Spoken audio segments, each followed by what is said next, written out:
네, 김종호 TV 구독자 여러분 반갑습니다. 오래간만이죠. 예, 혹 뭐 휴가 기간인데 휴가들은 떠나셨나요? 휴가지에서 가족과 오붓한 그런 즐거운 시간 보내고 계시는지 모르겠습니다. 모처럼 인사드리게 되었습니다. 주정령 똑순이 시의원님 기념으로 오늘 함께 하겠습니다. 반갑습니다. 예, 네, 반갑습니다. 반갑습니다. 김정호 TV 애청자 여러분, 오랜만에 인사드립니다. 의원님 방금 서울에서 도착하셔서 네. 정말 피곤하시겠어요. 정말 보통 일은 아니다 이런 생각이 듭니다. 제가 좀 미심쩍은 부분들을 그렇게 좀 짚어보기만 했는데 이슈는 두 가지였어요. 하나는 124억 배를 그 동해 유전 발견 소식, 네.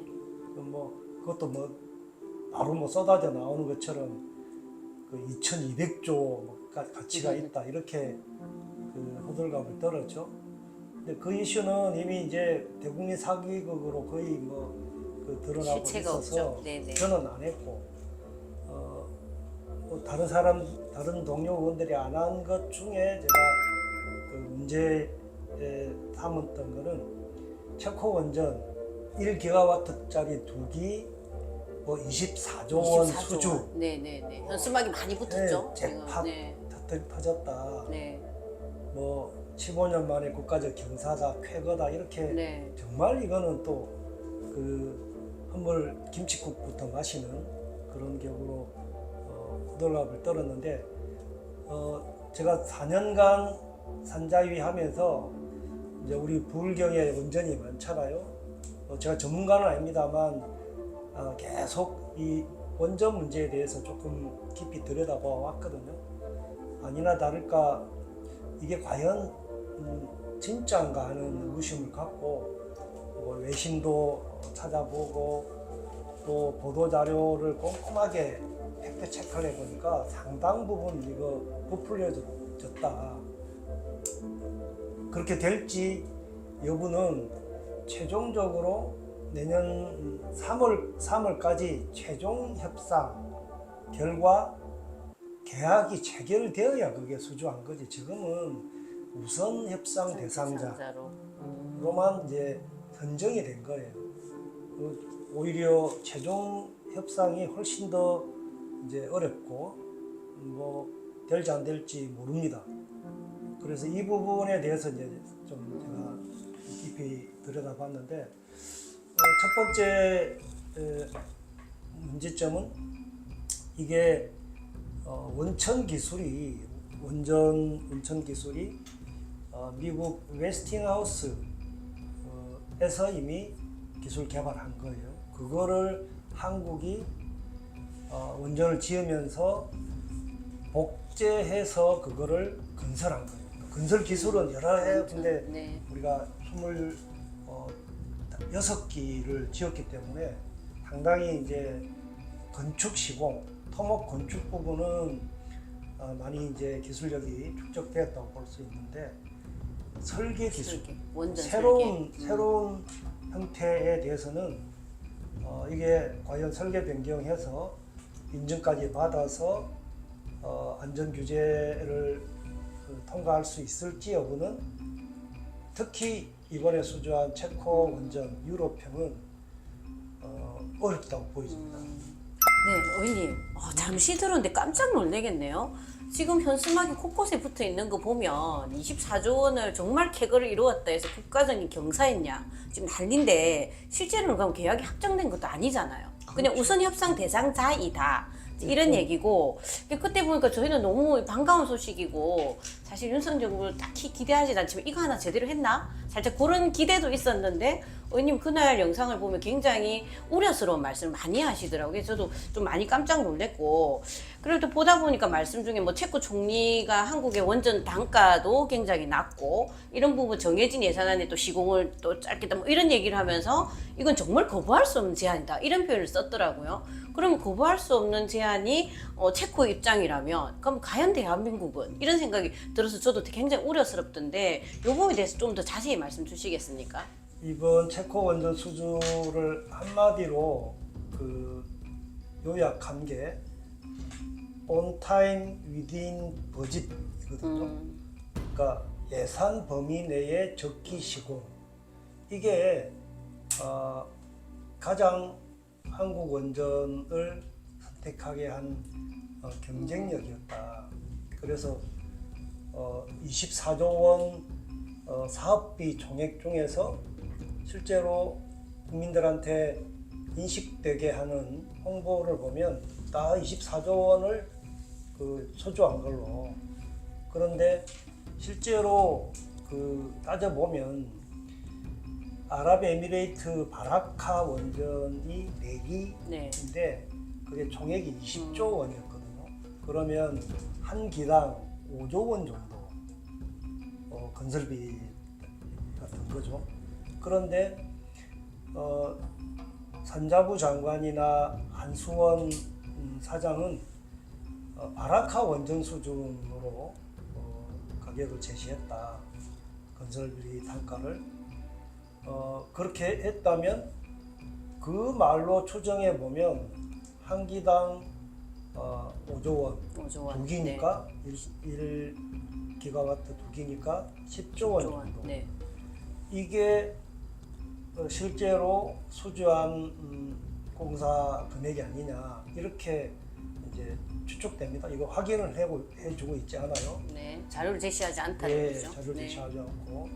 그런데 또 하나 이제 그렇게 추정되는 또 근거가 뭐냐면 원자력 발전소를 지을 수 있는 대여섯 개 나라의 1kW당 건설 단가를 보고서를 낸 게 있어요. 네, 네. 거기에 이제 한국이 제일 싼데 1kW당 3,717불, 프랑스가 한 7,800불. 네. 그럼 거의 반값이네요.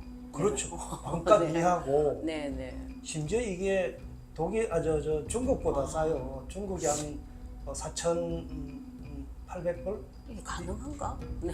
그러니까 이제 그게 이제 네. 문제라는 거예요. 그러니까 그 단가를 이 기가와트에 적용을 네. 해보면 그게 74억 불, 네. 74억 불을 환율 1,300원으로 계산해 보면 9.66조, 66조. 네. 10조, 약 10조네요. 9조 6,600억인데 약간 뭐 환율 변동이 있다고 보고 한 10조 정도 네. 되네요. 이것이 24조가 아니라 실질적으로 수주한 설계, 조달, 시공까지 하는 모두 하는. 네. 그걸 보통 이제 EPC라고 하는데 네. 이 금액이 바라카 원전의 20조 내기에 네, 네. 또 이번 그 원가 단가를 계산해 보면 뭐 대략 10조 10조. 맞다고 보여지는 거예요. 네, 네, 네. 그래서 이 부분이 이제 싼 가격이 첫 번째 거부할 수 없는 제한의 핵심 내용이 아닌가. 문제는 더 심각한 게 이게